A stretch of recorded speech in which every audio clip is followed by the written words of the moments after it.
幸福从来不是遥不可及的星辰大海，也不是高不可攀的功名利禄，它就藏在日常的烟火气里，融在平凡的岁月中，简单到触手可及。若细细拆解，这份幸福无非藏在3个朴素的维度里。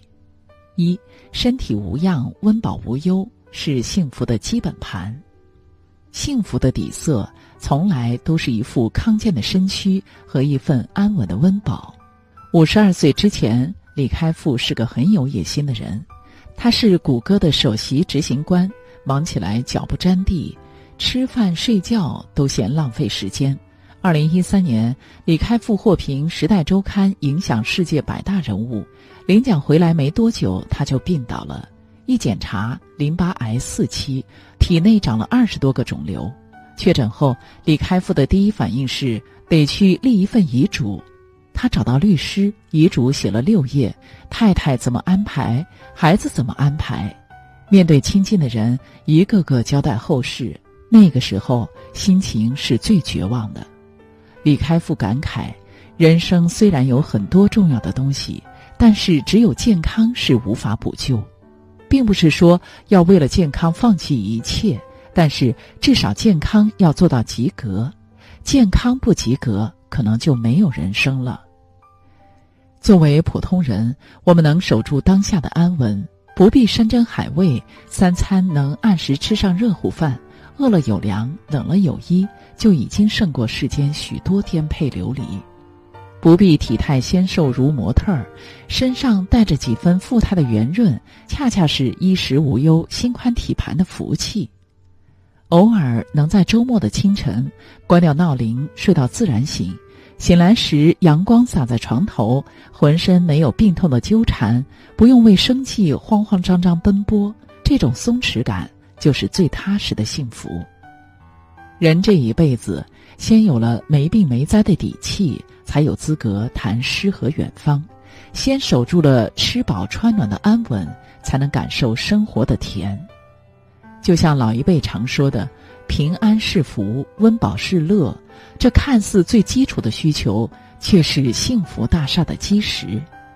2，躲过劫难，遇人皆善，是幸福的保护伞。人生在世，变数良多，能逃过天灾，躲过人祸，就已是命运的眷顾。一场突如其来的意外，一次无法预料的变故，都可能轻易击碎生活的平静。所以，平安顺遂本身就是一种稀缺的幸福。前阵子看到一个冷知识，幸福的幸在古时候的字形是一副手铐，一种刑具。在古人看来，幸福的本意是解开手铐，免去灾祸。所以我们祝一个人幸福，其实是在祝一个人无灾无难，没有意外之祸。现代人总结人生3大幸事，虚惊一场，久别重逢，失而复得，也是如此。人生的幸福不是有非分之福，而是岁月静好，安定无事。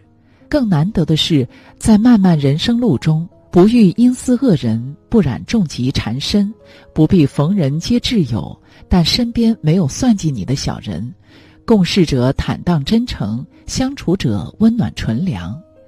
不必永远身强体健，但能远离大病的折磨，偶有小恙也能安然痊愈，不用在病榻上消磨时光，耗费心力。当生活没有狂风暴雨的侵袭，身边多的是善意与温柔，这份安稳无虞就是幸福最坚实的保护伞，护着我们在平凡日子里安稳前行。3，家人围坐，挚友相伴，是幸福的暖底色。若说身体无恙是底气，避过劫难是幸运，那家人和睦，挚友常伴，就是幸福最动人温暖的底色。傍晚归家，能看到客厅亮着的灯，闻到厨房飘出的饭菜香，家人围坐在餐桌旁，哪怕只是唠唠家常，说说琐事，那份烟火气里的温情，就能治愈一天的疲惫。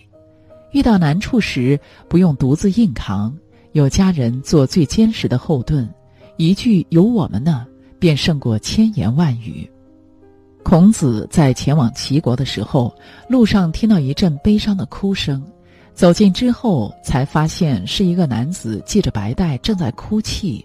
孔子问他缘由，他说自己早年喜欢学习，游历各国，等回来之后却发现父母已经因病离开人世，他想要床前尽孝，但已经没有机会了。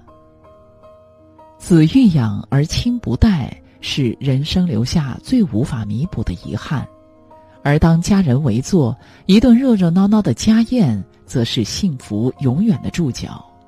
只要所爱之人都健健康康，再多的苦都是小事；只要所念之人都平平安安，再多的泪都不值一提。如果身边再有3、5知心好友，难过时能倾诉，开心时可分享，闲来小聚畅聊心事，这便已是岁月馈赠的宝藏。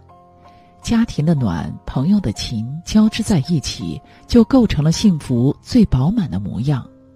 其实幸福从没有统一的标准答案，它不在别人的光鲜生活里，而在你自己的感受中。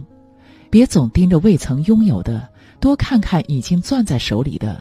康健的身体，安稳的温饱，温暖的亲情，真挚的友情，这些都是千金不换的幸福。